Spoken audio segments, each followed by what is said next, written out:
तर हसताय ना हसायलाच पाहिजे हा शो काही दिवसांपूर्वीच आपल्या भेटीला आला आहे आणि आता आम्ही सेटवर आहोत. कलाकारांची गप्पा होण्याची संधी आम्हाला मिळाली. खरं तर रिहर्सल्स आणि हे सगळं खूप बॅक टू बॅक सुरू आहे. तरी पण स्नेहल थोडा वेळात वेळ काढून आपल्यासोबत आली आहे. स्नेहल, खूप स्वागत राजश्री मराठीमध्ये. कशी आहेस? मी मस्त आहे. तू कशी आहेस? मी मजेत आहे. कारण नेहमीच म्हणजे तुझ्याबद्दल बोलायचं झालं तर तू सिक्सर मारतेस प्रत्येक ह्याच्यामध्ये आणि आता तुझी एंट्री तर एवढी कमाल होती. काय सांगशील? नवीन सेट आहे, नवीन एनर्जी, नवीन प्रवास आहे. कसं वाटतंय? खूपच पॉझिटिव्ह वाटते आणि नवीन नवीन जरी असलं तरी सगळे खूपच असं जोरात आहेत, जोमात आहेत आणि त्याच पॉझिटिव्हिटीने आम्ही परफॉर्म करतो आहे.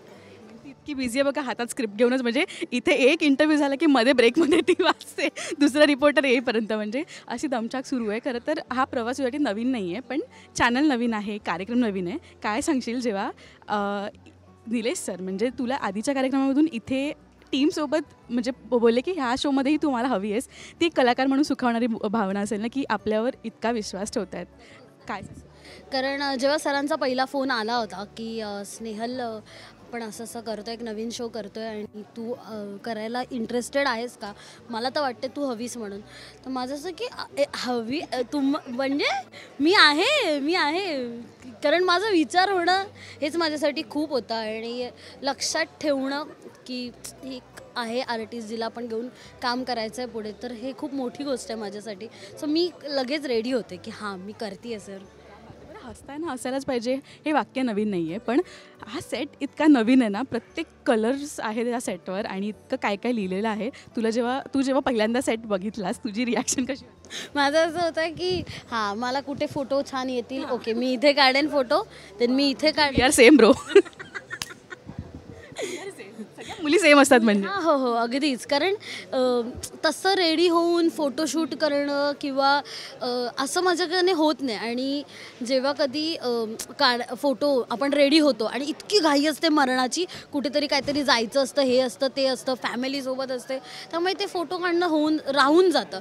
आणि माझं असं होतं की हां मला आता थकवा आला, आता बस झाला, तर मला नाही करायचं आहे. तर मग इथे तसं नाही आहे. इथे मी छान रेडी होते, मला रेडी करणारं कोणतरी असतं, मग येऊन काय फक्त आपल्याला उभं राहायचं आणि मग तो फोटो काढतो बस. तर ते कुठे चांगले येतील हे मी बघितलं पहिल्यांदा आल्यानंतर. बरं, आता आपण जिथे उभे आहेत ना तिकडे मेट्रो स्टेशनकडे हे प्रवेशद्वार आहे मेट्रो स्टेशनचं. म्हणजे मेट्रो आणि वरती अशी मेट्रोची मेट्रो दिसते वरून अशी येणारी मध्ये. पण किती युनिक आहे आणि इथे आल्यावर एक पॉझिटिव्हिटी असते, काम करण्याची ती जिद्द असते. तुम्ही थकून किती रात्र शूट करा, पण नेक्स्ट डे जेव्हा आपण तेव्हा सगळ्यांचे चेहरे असतात.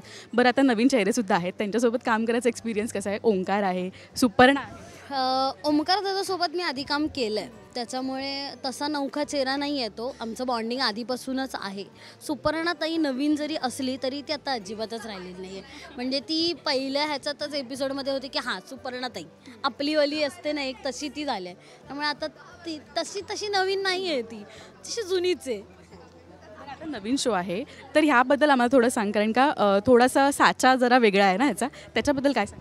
साचा वेगळा आहे, ह्याचा फॉर्मॅट वेगळा आहे. कारण यावेळी फक्त तुम्हाला कॉमेडी नाही बघायला मिळणार आहे. कॉमेडीसोबत तुम्हाला एक संदेश नाही म्हणता येणार, पण कुठेतरी आपण ह्या समाजात राहतो याची जाणीव करून देणारी गोष्ट होणार आहे, हल्ली 5-1 मिनटाची. तर ते आमच्यासाठी पण फार नवीन आहे. कारण जेव्हा पहिला एपिसोड टेलिकास्ट झाला आणि तो सेगमेंट आला होता, तर त्या सेगमेंटनंतर माझ्या पप्पांची अशी रिॲक्शन होती की ह्याची गरज आहे, या गोष्टीच्याच गरज आहे, हे हवं, हे खूप ठीक आहे. 2 मिनटं नाही हसले लोक काय फरक नाही पडत, पण ह्या गोष्टी पण कळायला हव्यात की हे चाललं आहे, ह्याच्यावर आपण कुठे ना कुठेतरी सुरुवात केली पाहिजे, बोललं पाहिजे. तर आम्ही जेव्हा ऐकला तेव्हा हा सेगमेंट आम्हाला पण फार आवडला की अरे असं काहीतरी करतं. आणि तो परफॉर्म करताना पण मजा येते. खरं तर त्यात दोन्ही बाजू दाखवल्या आहेत, पण जरी आपण ह्या बाजूला असलं तरी आमचा विचार पण जेव्हा चालू होतो की हां नाही आपण हेच वागतो खरं तर, पण हे नाही केलं पाहिजे, आपण पण असंच केलं पाहिजे, तरच आपण कुठेतरी प्रगतीच्या मार्गावर जाऊ असं मला वाटतं. तर तो फॉर्मॅट आवडला. परत आमच्याकडे रील्सचा फॉर्मॅट आहे की जे रील्स आपले फॅमिलीज करतात त्यांचा इथे एक सन्मान होतो, त्यांची एक स्पर्धा होते. असे बरेच नवीन सेगमेंट आहेत, तुम्हाला पण बघायला मजा येईल. खरं तर रीलचं नाव काढलं असं तुमचीसुद्धा रील आम्ही बघितली, गुलाबी साडीवाली, काय तुफान व्हायरल होते. मला असं वाटतं रील्ससुद्धा सुरू राहणार आहेत साईड बाय साईड. लोकेशन इतके कमाल आहेत की मोह नाही आवरत तुमचं, की इथं काहीतरी करायला पाहिजे. जसं त्या ट्रेंडिंगला काय काय येऊ आम्ही असं करायचा प्रयत्न करू, जसा वेळ मिळेल तसा.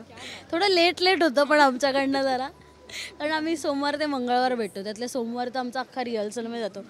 मंगळवार हा शूट डे असतो जिथे आम्ही रेडी होतो.